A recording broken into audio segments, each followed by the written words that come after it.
The Iliad by Homer, Book 15. You're listening to Classics Made Clear, classic texts translated with accuracy and accessibility for today's listener. Please like, subscribe, leave a comment, and share these videos with your friends.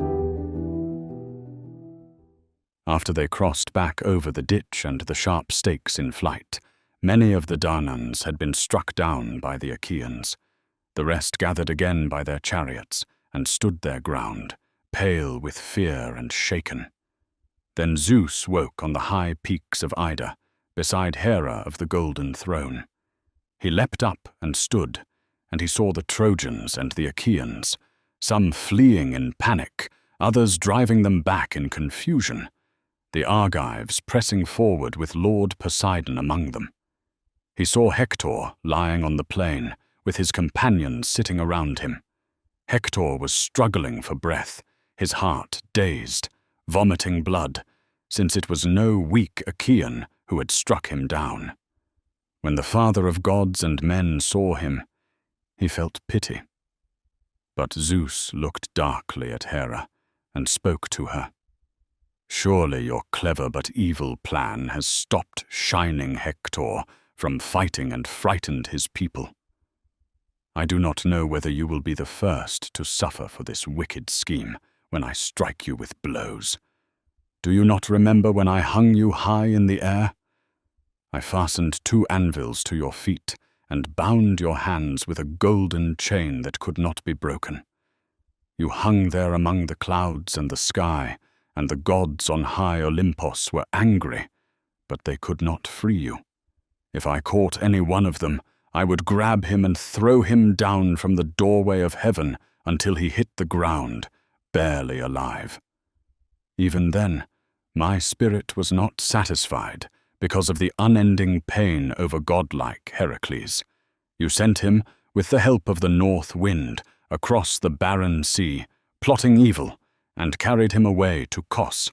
But I rescued him from there and brought him back again to horse-rich Argos, though he had suffered many hardships. I will remind you of all this again, so that you will stop your tricks and deceptions, and see whether your love and your bed will help you, the bed where you lay with me, apart from the gods, and deceived me." He spoke, and Hera, the ox-eyed queen, trembled. Then she spoke to him in answer.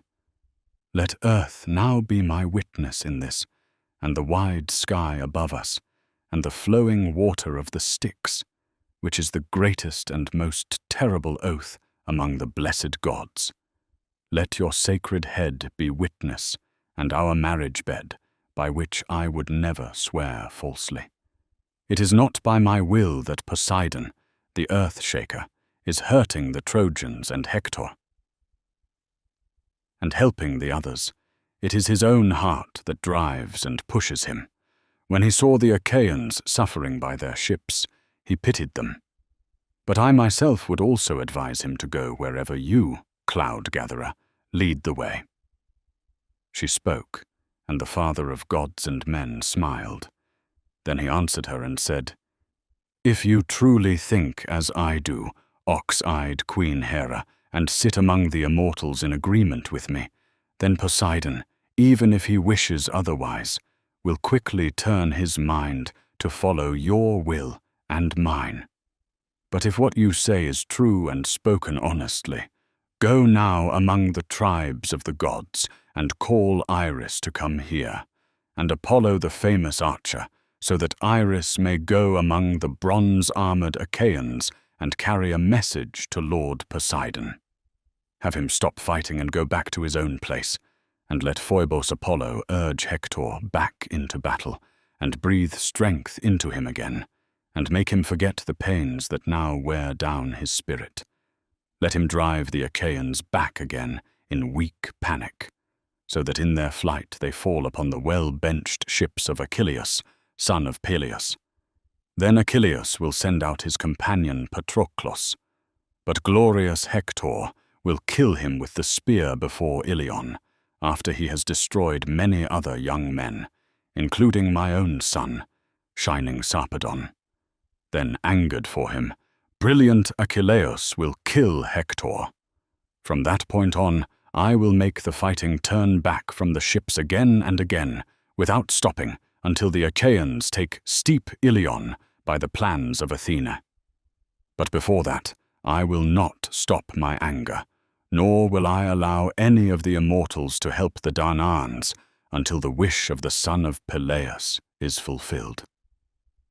Just as I promised at the beginning and nodded my head in agreement on that day when the goddess Thetis clasped my knees and begged me to honor Achilles, destroyer of cities. He spoke, and Hera, the white-armed goddess, did not disobey him. She went down from the mountains of Ida to tall Olympus. As the thought flashes quickly through the mind of a man who has traveled over much land and thinks, I wish I were here or there, imagining many things, so quickly did Queen Hera speed in her eagerness. She came to steep Olympus and entered among the gathered immortal gods in the house of Zeus. When they saw her, they all rose and greeted her with cups, but Hera passed by the others and took the cup from Themis of the fair cheeks, for she had been the first to come running to meet her. Then she spoke and said, Hera, why have you come? You look like someone who has been frightened. Surely the son of Kronos, your husband, has terrified you. Then Hera, the white-armed goddess, answered her, Do not ask me about this, divine Themis. You yourself know what his spirit is like, how harsh and overbearing he is. But you go on and lead the feast among the gods in the house. Yet you will hear these things too, along with all the immortals, what kind of evil deeds Zeus is bringing about. I do not think he will make the hearts of all rejoice alike, neither among mortals nor among gods, even if someone is still feasting gladly now. So she spoke and sat down, the Lady Hera. And the gods in the house of Zeus were troubled. She smiled with her lips, but her dark-browed forehead did not soften. Troubled, she spoke to them all. Fools, we who are angry with Zeus and think to oppose him. We still believe we can go near and stop him, whether by persuasion or by force. But he sits apart and does not care, nor does he think of us. He says that among the immortal gods he is far the greatest in power and strength, so each of you must accept whatever trouble he sends. Even now I think sorrow has come upon Ares. His son has been killed in battle, Ascalaphus, the one he calls his dearest among men. So she spoke, and Ares struck his strong thighs with his hands and cried out in grief and anger, You who dwell on Olympus, do not be angry with me if I go to the ships of the Achaeans to avenge the killing of my son, even if it is my fate to be struck by Zeus's thunderbolt and lie there among the dead in blood and dust. So he spoke, and he ordered Fear and Terror to yoke his horses, while he himself put on his shining armor.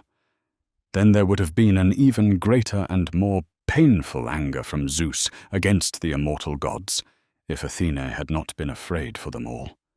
She rushed out through the doorway, left the seat where she had been sitting, and took the helmet from Ares's head, the shield from his shoulders, and pulled the bronze spear from his strong hand, and set it aside. Then she spoke to violent Ares, and rebuked him. Madman, your mind is destroyed. Your ears still hear, but your sense and self-control are gone. Do you not hear what Hera, the white-armed goddess, is telling us, she who has just come from Zeus of Olympus? Do you want to go through many sufferings yourself, and then come back to Olympus by force, grieving, and bring great trouble on all the rest of us? For Zeus will at once leave the Trojans and the Achaeans, and come here to Olympus to strike us down. He will seize both the guilty and the innocent alike. So I urge you now, let go of your anger for your son. Already someone stronger than he was, or just as strong, has died or will die. It is hard to protect the whole race and family of mortal men." So she spoke, and she seated violent Ares back on his chair.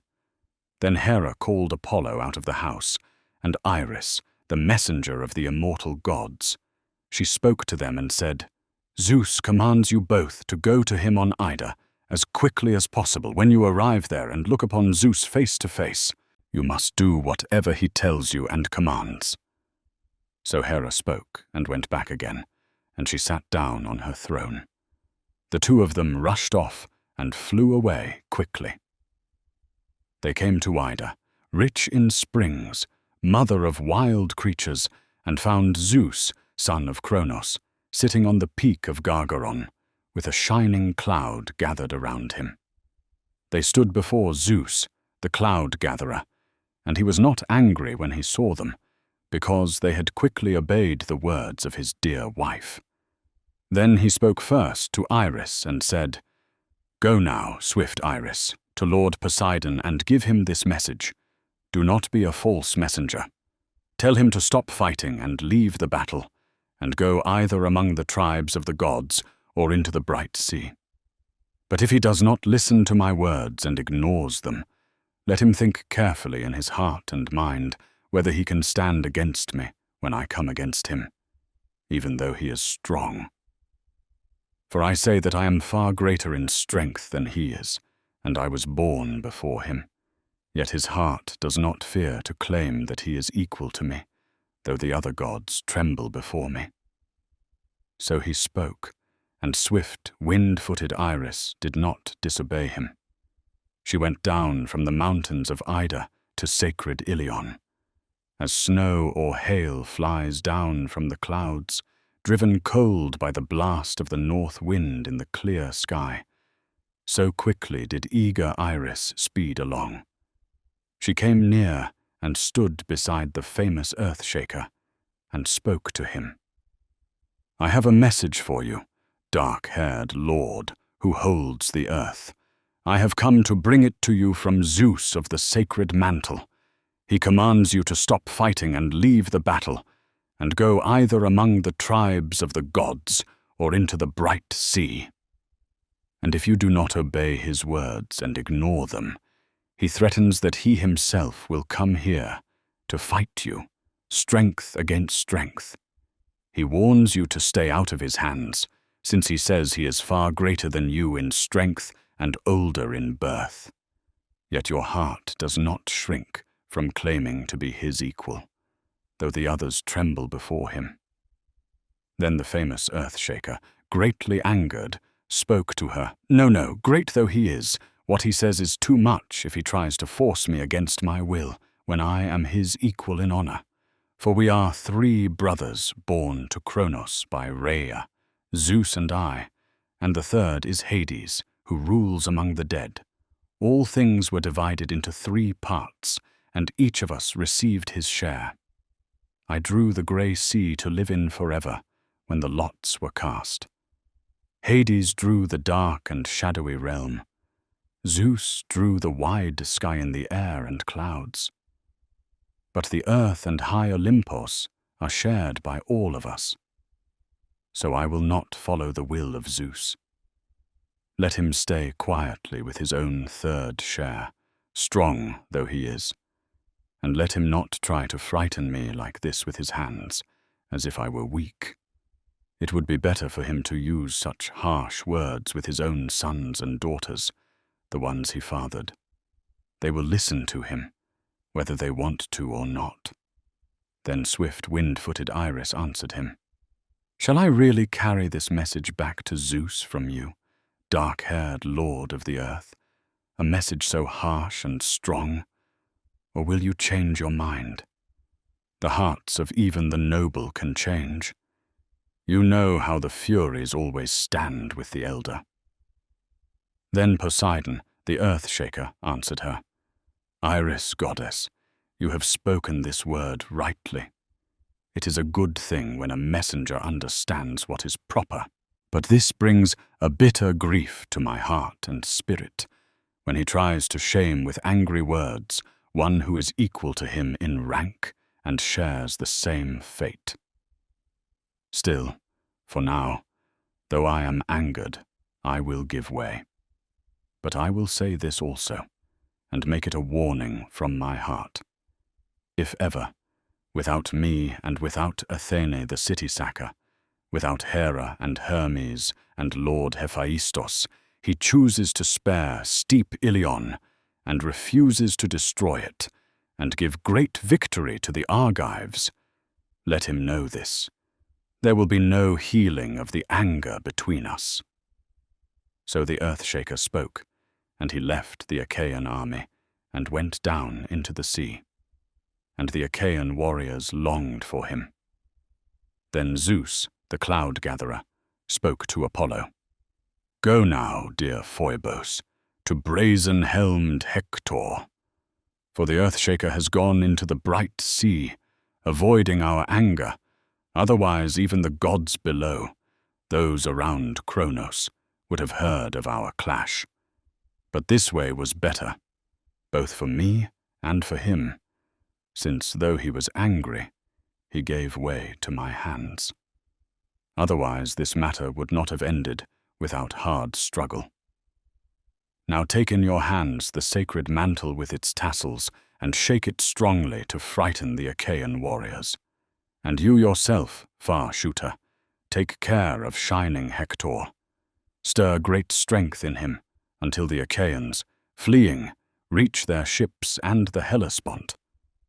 From there, I myself will decide what to do and what to say, so that the Achaeans may breathe again after their hardship. So he spoke, and Apollo did not disobey his father, but went down from the mountains of Ida like a swift hawk, the killer of doves, the fastest of all birds. He found shining Hector, son of wise Priam, sitting up now, no longer lying on the ground, as his spirit was gathering strength again, and he recognized the companions around him. His heavy breathing and sweat were easing, since the will of Zeus of the sacred mantle had stirred him back to life. Apollo, who strikes from afar, stood beside him and spoke. Hector, son of Priam, why do you sit here apart from the others, worn down? Has some trouble come upon you? Then Hector of the shining helmet, still weak, answered him. Who are you, best of the gods, who speaks to me face to face? Do you not know how, by the sterns of the Achaean ships, Aias of the great war cry struck me in the chest with a stone as I was killing his companions and stopped my fighting strength? I truly thought that on this very day I would see the dead and the house of Hades as my life was leaving me. Then Apollo, Lord who works from afar, answered him. Take courage now. Such a helper has the son of Kronos sent you from Ida, to stand beside you and defend you, Phoebus Apollo of the golden sword, who before this has protected both you and your strong city. But come now, urge your many horsemen to drive their swift horses against the hollow ships. I will go before you and smooth the road for them, and turn back the Achaean warriors. So he spoke, and breathed great strength into the shepherd of the people, as when a stall-fed horse breaks its tether and gallops across the plain, used to bathing in a flowing river, proud of its strength, holding its head high, its mane streaming over its shoulders. His quick knees carry him swiftly to the places he loves, to the pasture of horses. So Hector moved quickly, his feet and knees in motion, urging on the horsemen when he heard the voice of the god. And as when dogs and men of the countryside chase a horned stag or a wild goat, and it escapes them into a steep rock or a shadowed forest, so that it is not their fate to catch it. But then, at their shouting, a great bearded lion appears in their path, and at once turns them all back, eager though they were. So the Danaans, until then, had followed close together, always pressing on, stabbing with swords and double-pointed spears. But when they saw Hector moving again among the ranks of men, they were seized with fear, and their courage fell at their feet. Then among them spoke Thoas, son of Andrymon, the best of the Aetolians, skilled with the spear and strong in close fighting. In the assembly, few Achaeans could match him when young men argued over words. Thinking wisely, he spoke and said, "What is this? I see a great wonder with my own eyes. Hector has risen again and escaped death. Truly, each of us had hoped in his heart that he had been killed by the hands of Ajax, son of Telamon. But once again, some god has saved him and rescued him. Hector, who has broken the strength of so many Danaans. I think he will do the same again now, for he does not stand here in such fury without Zeus of the loud thunder beside him. So come, let us all do as I say.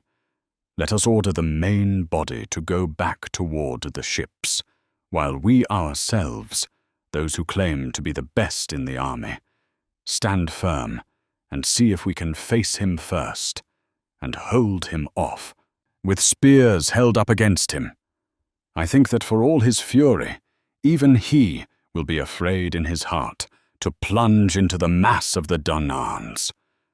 So he spoke, and they listened carefully and obeyed him. Those who gathered around Ajax, Lord Idomeneus, Teucros, Meriones, and Megas, equal to Ares, formed their ranks for battle, calling on the best men to stand against Hector and the Trojans. Behind them, the rest of the army moved back toward the ships of the Achaeans.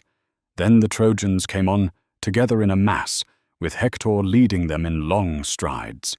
Before him went Phoebus Apollo, wrapped in a cloud around his shoulders, holding the terrible sacred mantle, shaggy and shining, which the smith Hephaestus had given to Zeus to bring fear to men. Holding it in his hands, he led the Trojan forces forward. The Argives stood firm together, and a sharp battle cry rose from both sides. Arrows flew from the bowstrings, and many spears were thrown from strong hands. Some struck deep into the flesh of swift-moving warriors, while many others fell to the ground before they could reach their mark. As long as Phoebus Apollo held the sacred mantle still in his hands, the weapons of both sides struck true, and men kept falling. But when he looked straight at the fast-riding Danaans and shook the sacred mantle and shouted loudly himself, their spirit inside their chests was shaken, and they forgot their fierce courage. They were like a herd of cattle or a great flock of sheep that two wild beasts scatter in the dark of night, when no shepherd is there. So the Achaeans were driven in fear, helpless, because Apollo sent panic upon them and gave glory to the Trojans and to Hector. Their man killed man as the battle scattered. Hector killed Stichios and Arcesilaus, one the leader of the bronze-armored Boeotians, the other the trusted companion of great-hearted Menestheus. Aeneas killed Medon and Iasos. Medon was the illegitimate son of godlike Oileus, and so the brother of Aias, but he lived in exile in Phylake, far from his homeland, because he had killed a man, a relative of his stepmother, Eriopis, the wife of Oileus. Iasos, on the other hand, was a leader of the Athenians, called the son of Sphelos, son of Boucolos. Polydamas killed Megisteus, and Polites killed Echios in the first clash. Brilliant Agenor killed Clonios. Paris struck Deiochos from behind in the shoulder as he fled through the front ranks, and the bronze spear went clean through him. While the Trojans stripped the armor from the fallen, the Achaeans, stumbling into the deep ditch and the sharp stakes, fled this way and that in panic, and were forced back into their wall. Then Hector shouted loudly to the Trojans, "Press on toward the ships, leave the bloody spoils behind. Any man I see away from the ships, off to one side, I will see to it that he dies. And his family, both men and women, will not burn him after death. Instead, dogs will tear him apart before our city." So he spoke, and struck his horses with the whip, shouting across the ranks to the Trojans. And they all cried out together, driving their chariot horses forward with a terrible noise. Ahead of them, Phoebos Apollo easily knocked down the banks of the deep ditch with his feet, throwing them into the middle and making a broad crossing place. He made a long, wide crossing as far as a spear flies when a man throws it with all his strength. Over this they poured in close formation, with Apollo leading them, holding the powerful sacred mantle. He easily tore down the wall of the Achaeans, like a child by the seashore who builds sand towers in play and then knocks them down again with his hands and feet.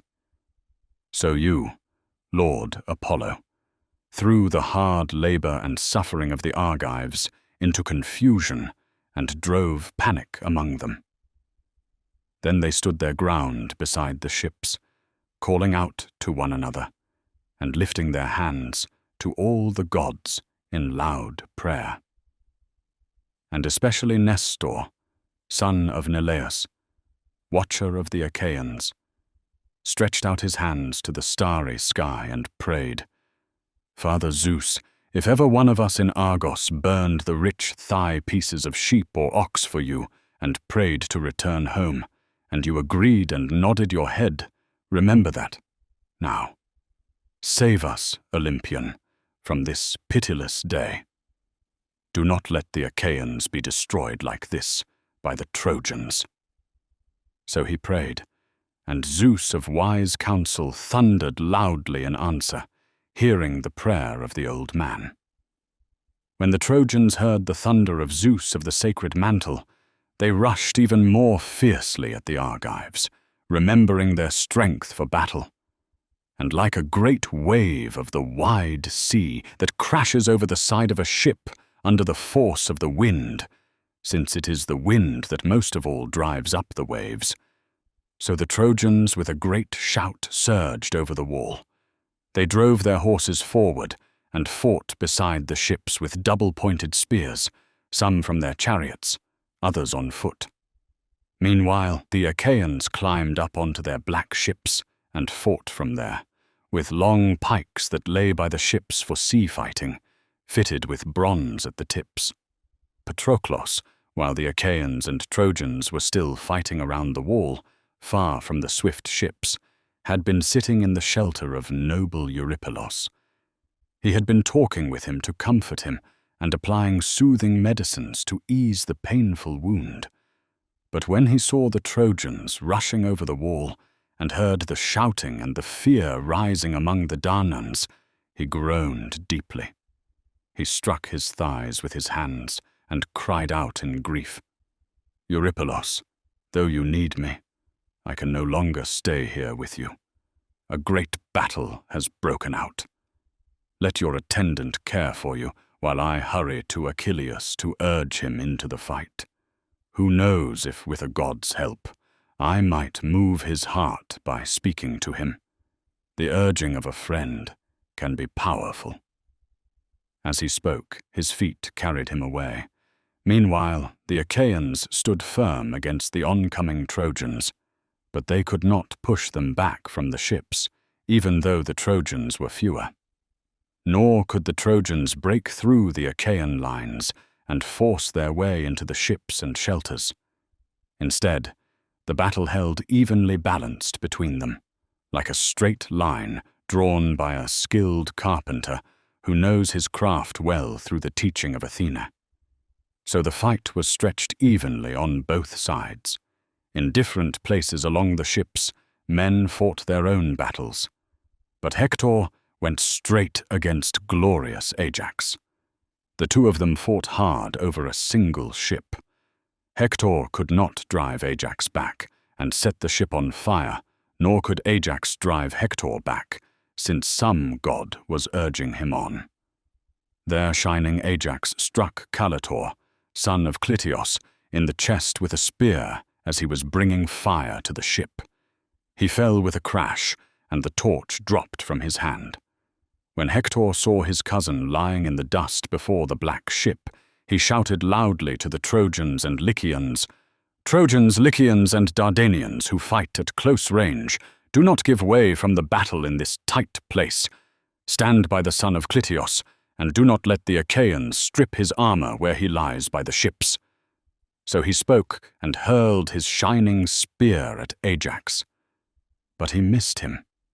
Instead, he struck Lycophron, son of Mastor, Ajax's companion from Cythera, who lived with him after killing a man in sacred Cythera.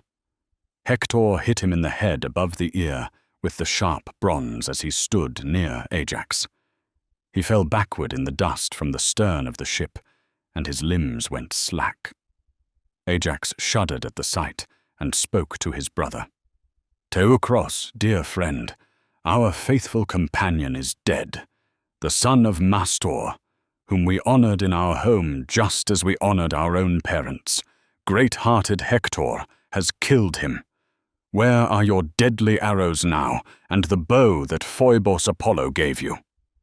So he spoke, and Teucros heard him and came running to stand beside him, holding his curved bow in his hand and his quiver full of arrows. At once he began shooting his arrows at the Trojans. He struck down Clytos, the shining son of Pisenor, companion of Polydamas, the noble son of Panthoas. Clytos had been holding the reins and caring for the horses, for he was driving them there, where the battle lines were most shaken, trying to help Hector and the Trojans. But suddenly disaster came upon him, and no one could save him, though they wished to. For an arrow struck him from behind in the neck.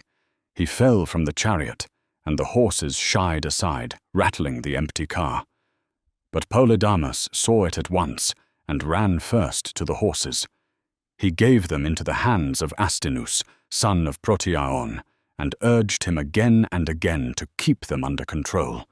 Then he himself went back into the front ranks and joined the fighters. Meanwhile, Teucros took another arrow and aimed it at bronze-helmed Hector. He would have stopped him from fighting by the ships of the Achaeans, if he had struck him in the height of his strength and taken his life. But it did not escape the careful mind of Zeus, who was guarding Hector, and took that glory away from Teucros, son of Telamon. As Teucros drew back the well-twisted string of his strong bow, Zeus snapped it, and the bronze-tipped arrow flew off to the side, while the bow fell from his hands. Teucros shuddered and spoke to his brother. "Look, how the god has ruined all our plans in this battle. He has struck the bow from my hands and broken the fresh, twisted string I fastened on it this morning, so it could hold against the force of many arrows." Then great Telamonian Ajax answered him, "My brother, let the bow and your many arrows lie. A god has ruined them, showing no favor to the Danaans. Take up a long spear in your hands and a shield on your shoulder. Fight the Trojans and urge on the rest of the men. Let them not easily take our strong-benched ships, even if they overpower us. We must remember the fury of battle." So he spoke, and Teucros put aside his bow in the shelter. He slung over his shoulders the shield of 4 layers of oxhide, and on his strong head he set a well-made helmet with a horsehair crest, and the plume nodded terribly above it. Then he took up a strong spear, tipped with sharp bronze, and went forward, running quickly, and stood beside Ajax. But Hector, when he saw that the arrows of Teucros had failed, shouted loudly to the Trojans and Lycians, "Trojans, Lycians, and Dardanians who fight at close quarters, be men, my friends, and remember your fierce courage by the hollow ships, for I have seen with my own eyes how the arrows of a great warrior have been broken by Zeus. It is easy to see the power that comes from Zeus among men, both when he gives greater glory to some, and when he weakens others and refuses to help them." So now he weakens the Argives and helps us. So fight together by the ships. Whoever among you meets his death and fate, whether struck or pierced, let him die. It is no shame for a man to die defending his country. His wife will be safe, and his children, and his home and land unharmed, if the Achaeans leave in their ships and return to their own country. So he spoke, and stirred the courage and spirit in every man. But Ajax, from the other side, called out to his companions, "Shame, Argives! Now is the time, either to be destroyed or to survive and drive the danger away from our ships. Do you really think that if Hector of the shining helmet takes our ships, each of you will simply walk home to your own land? Do you not hear how he urges on all his people, how he is eager to burn our ships? He is not calling you to a dance. He is calling you to fight. For us there is no better plan or purpose than this, to close in and fight at close quarters with our hands and strength. It is better to take our chance once, either to die or to live, than to keep shrinking back like this in terrible battle by the ships, under men weaker than we are." So he spoke, and stirred the spirit and courage in every man. Then Hector killed Schedios, son of Perimedes, leader of the Phocians, while Ajax killed Laodamas, leader of the foot soldiers and noble son of Antenor. Polydamas killed Otos of Cyllene, companion of Meges, son of Phyleus, a leader among the great-hearted Epeans. When Meges saw this, he rushed at Polydamas, but he slipped aside, and Meges missed him, for Apollo would not let the son of Panthous be struck down in the front lines. Instead, Meges stabbed Croismos in the middle of the chest with his spear. He fell with a crash, and Meges began stripping the armor from his shoulders. But as he did so, Dolops, son of Lampos, rushed at him. A man skilled with the spear and strongest among the sons of Laomedon, well trained in fierce battle. He struck at the middle of Meges' shield from close range, but Meges' strong breastplate held firm, made with carefully fitted plates which Phyleus had once brought from Ephyra by the river Selleis. A guest friend, Euphetes, lord of men, had given it to him to wear in battle as protection from enemies, and now it saved his son's life. Then Meges struck with his sharp spear at the crest of Dolops' bronze helmet, thick with horsehair, and tore away the plume so that it fell to the ground, and lay in the dust, still bright with its fresh purple. Still Dolops stood his ground, and fought on, hoping for victory. But meanwhile, Menelaos, strong in war, came to stand beside Meges. He moved in from the side, unseen, and struck him in the shoulder from behind. The spear drove on through his chest in its fury, and Dolops pitched forward and fell face down. The two of them rushed in to strip the bronze armor from his shoulders. But Hector called out loudly to his brothers, first rebuking strong Melanippus, son of Hiketaon. Before this, Melanippus had tended his slow-stepping cattle in Percote, while the enemy was still far away. But when the curved ships of the Danaans came, he returned to Ilion, and stood out among the Trojans. He lived beside Priam, who honored him like one of his own sons. Hector called to him by name and rebuked him. "Will we fall back like this, Melanippus? Does your heart not feel shame when your own cousin lies dead? Do you not see how they swarm over the armor of Dolops? Come on, we can no longer fight from a distance against the Argives. We must either kill them, or they will storm steep Ilion and destroy the city and its people." So he spoke and led the way, and the other followed him, like a god among men. But on the other side, great Telamonian Aias urged on the Argives. "Friends, be men. Put shame in your hearts. Respect one another in the strong fighting. When men have regard for each other, more of them survive. But for those who flee, there is no glory and no strength." So he spoke, and they themselves grew eager to defend. They took his words into their hearts and formed a barrier around the ships with bronze. But Zeus roused the Trojans against them. Then Menelaos of the great war cry urged Antilochos on, "Antilochos, no other Achaean is younger than you, nor faster on your feet, nor stronger in battle. You might rush out and strike down some Trojan." So he spoke and went back again, but stirred him forward. Antilochos sprang out from the front line and hurled his shining spear, glancing all around him. The Trojans shrank back from the man as he cast, and he did not throw in vain. He struck Melanippos, the high-hearted son of Hicetaon, in the chest beside the nipple as he charged into battle. He fell with a crash, and darkness covered his eyes. Antilochos rushed on him like a hound on a wounded fawn. A hunter has struck it as it breaks from cover and shattered its strength. So Antilochos, fierce in battle, leapt upon Melanippos to strip his armor. But he did not escape the notice of brilliant Hector, who came running straight at him through the fighting.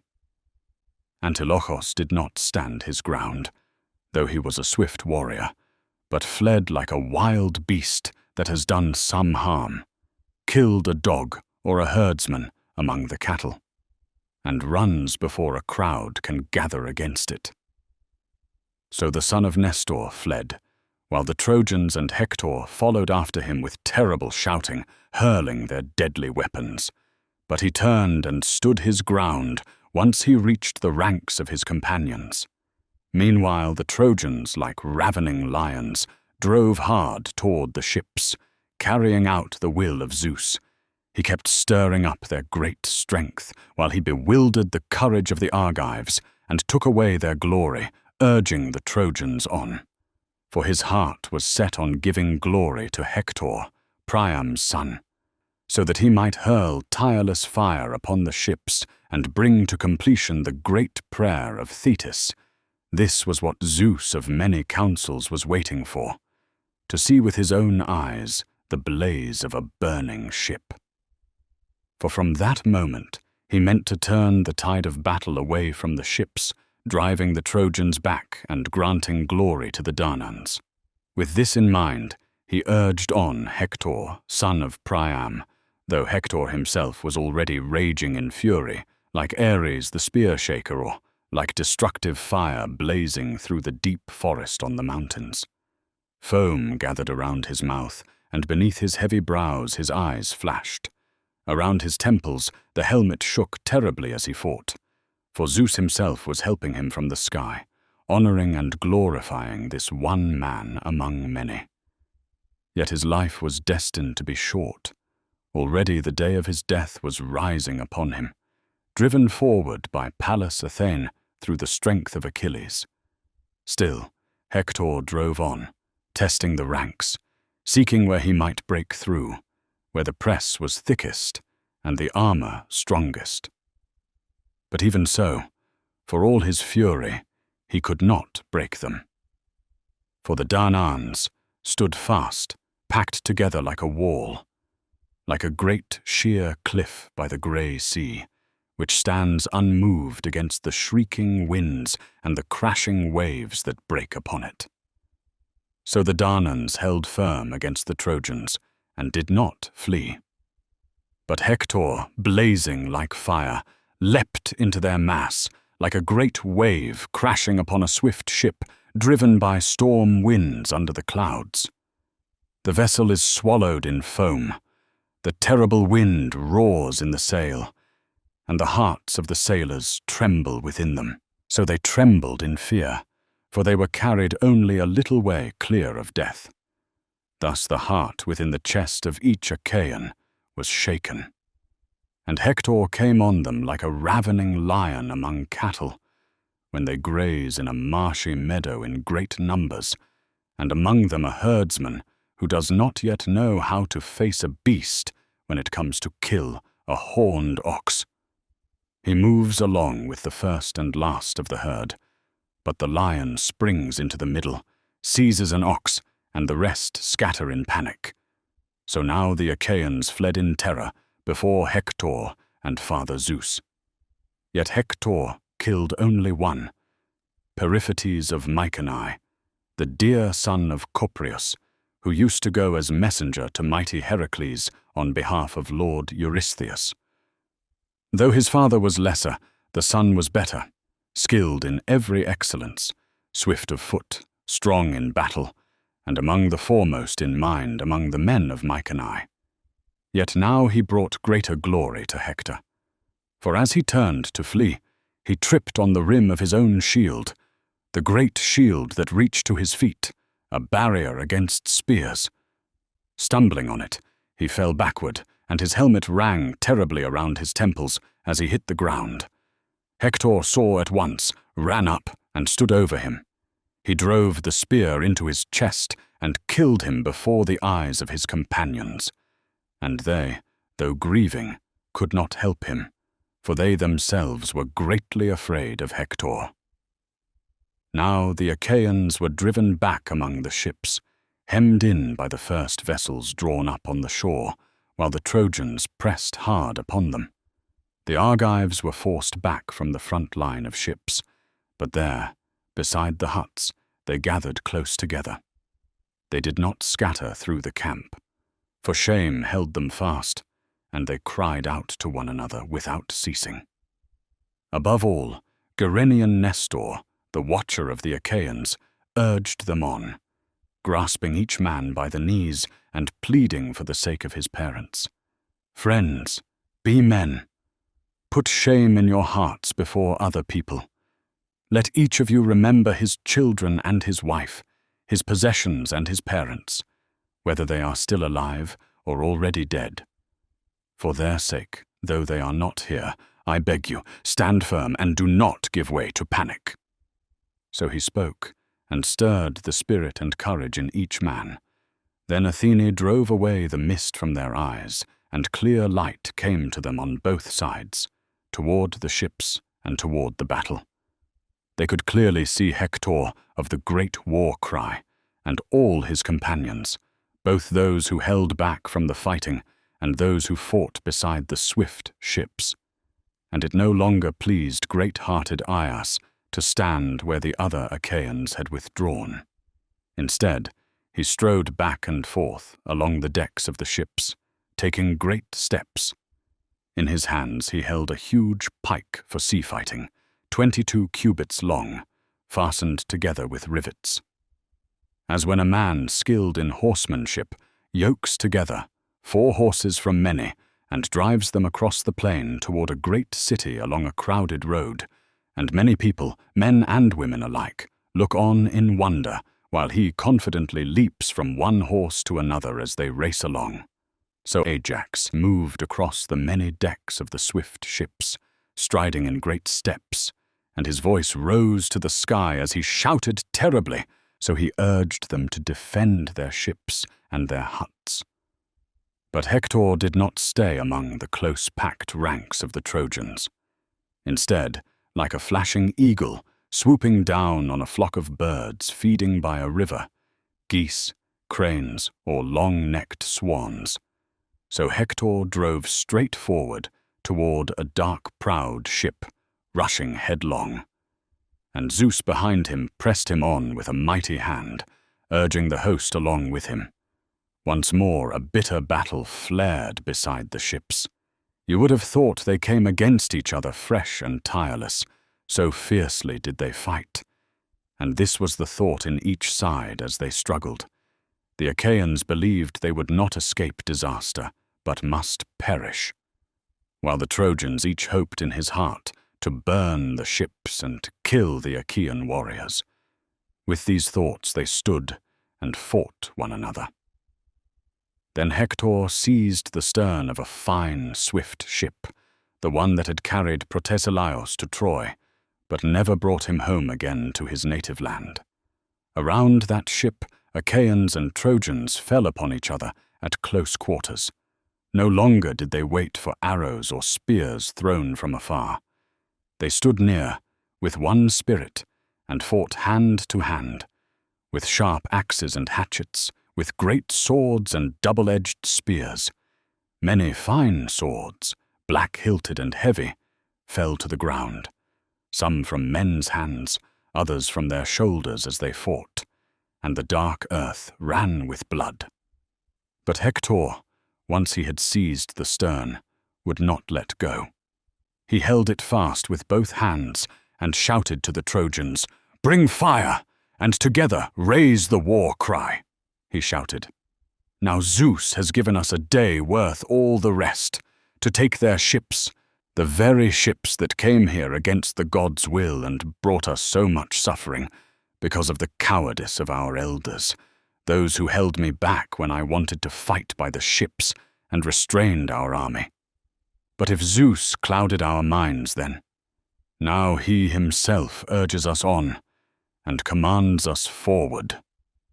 So he spoke, and they surged even more fiercely against the Argives. But Ajax could no longer hold his ground. He was overwhelmed by the storm of missiles.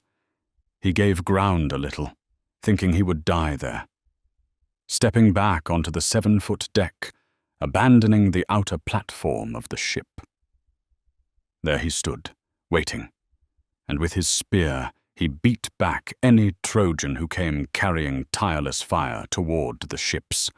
And always he roared terribly, shouting to the Danaans, "Friends, heroes of the Danaans, servants of Ares, be men. Remember your fierce courage. Do you think there are others behind us to save us? Is there some stronger wall that can shield men from destruction? There is no city nearby with strong towers where we can retreat and defend ourselves with a fresh army.